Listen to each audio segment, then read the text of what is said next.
दारुल कुरान सकलैन और जामिअल कुरान श्रीनगर ने जो है एक 30वीं पारा का हिफ्ज़ कुरान करीम मुसाबिका पूरे कश्मीर में जो है बरगुज़ार किया, जिसमें माह मुबारक रमज़ान में बहुत सारे बच्चों ने जो है शिरकत की। और माह मुबारक रमज़ान के बाद 6 अप्रैल को जो है श्रीनगर में जो है ये मुसाबिका इख्तिताम पजीर हुआ और फाइनल राउंड में जो है पहले 10 पोजीशन होल्डर्स को जो है इनामात से नवाजा गया।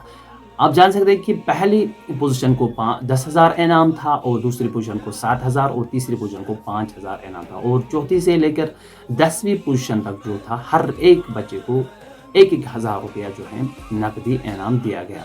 अब भी अगर ऐसे मुसाबिकात में शिरकत करना चाहते हैं तो आज से ही हमारे चैनल के साथ, हमारे पेज के साथ जुड़े रहें और अपने दोस्तों के साथ इन वीडियोस को ज़रूर शेयर कीजिए और हमारी इस पेज को ज़्यादा से ज़्यादा जितना हो सके शेयर कीजिए। आइए मिलकर ये वीडियो देखिए और जानिए कि किन बच्चों ने इस मुसाबका में जो है पोजीशनें हासिल की।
بجمالك فاضى وهلا فاز من فيك تولى يا رسول الله.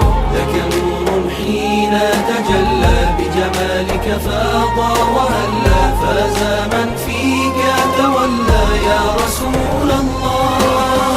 ربنا ندعوك بالهدي خاتم الأديان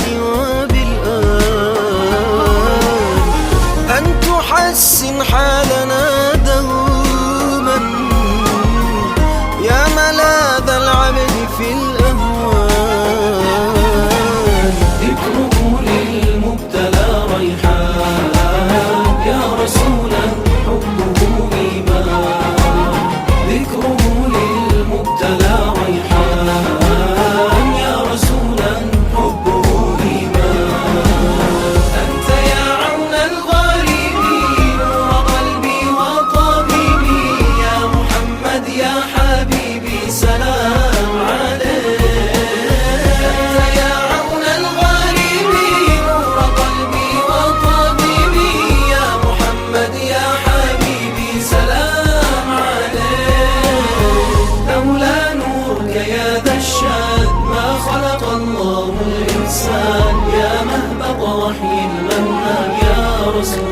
الله